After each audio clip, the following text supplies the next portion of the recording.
আজকে আমি বানাচ্ছি আফগানিস্তানের ন্যাশনাল ডিশ কাবুলি পোলাও, মাটন কাবুলি পোলাও। আফগানিস্তানে রান্নাটি হয়ে থাকে বিয়ে বাড়ি, ঈদ বা যে কোনো স্পেশাল ওকেশনে। রান্নাটা হয় ভেড়ার মাংস দিয়ে। ঈদ বা বিয়ে বাড়িতে প্রচুর লোকজনের জন্য রান্না হয়, তাই গোটা ভেড়া লাগে এই রান্নাটি করতে। আমি আজকে বানাচ্ছি পাঁঠার মাংস দিয়ে।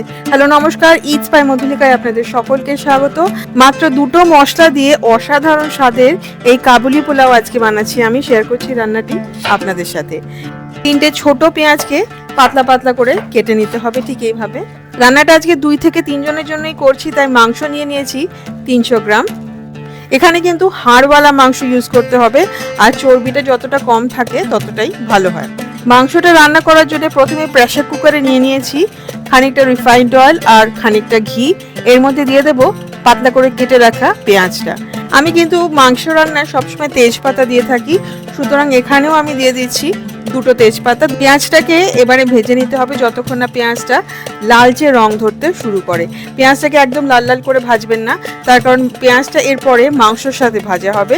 যদি এখনই লাল লাল করে ভেজে নেন তাহলে কিন্তু পরে মাংসের সাথে ভাজার সময় পেঁয়াজটা পুড়ে যেতে পারে। মাংসটা দিয়ে দিতে হবে সাজিরা কোয়ার্টার চা চামচ।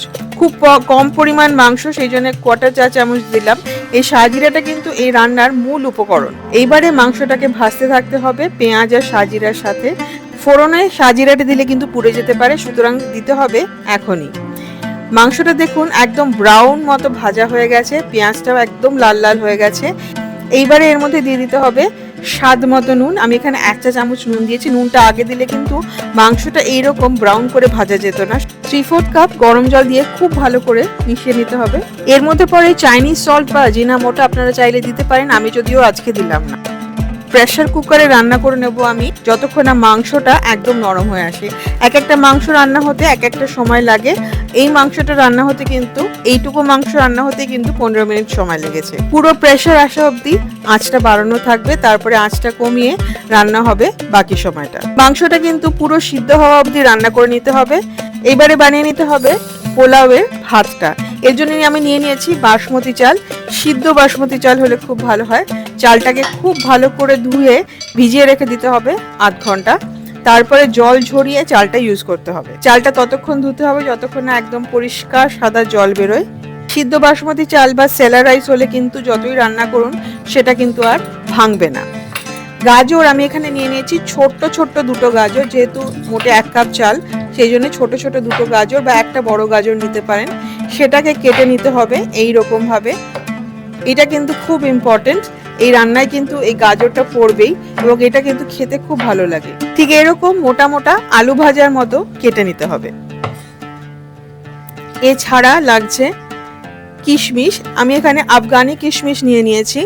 যে কোনো বড় মুদির দোকানে আফগানি কিশমিশ পাওয়া যায়। যদি না পাওয়া যায় তাহলে নর্মাল কিশমিশও ইউজ করতে পারেন কালো কিশমিশগুলো, সেটাও কিন্তু এই রান্নায় খেতে খুব ভালো লাগে।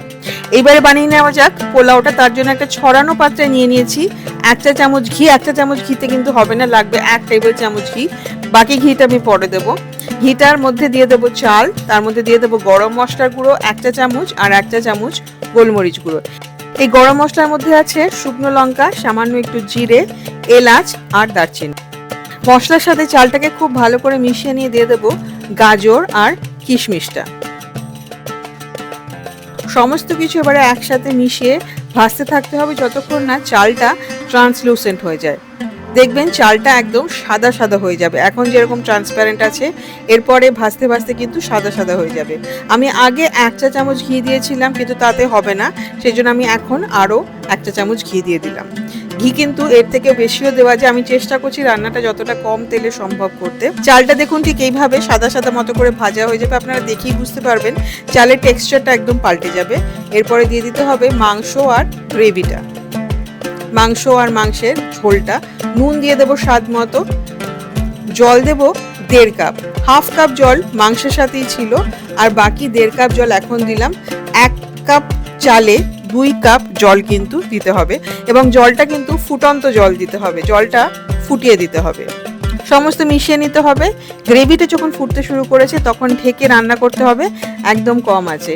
ঢাকনার মধ্যে যেহেতু একটা ফুটো ছিল সেটাকে আমি লবঙ্গ দিয়ে বন্ধ করে দিয়েছি। রান্না করে নিয়েছি একদম কম আছে 5 মিনিট।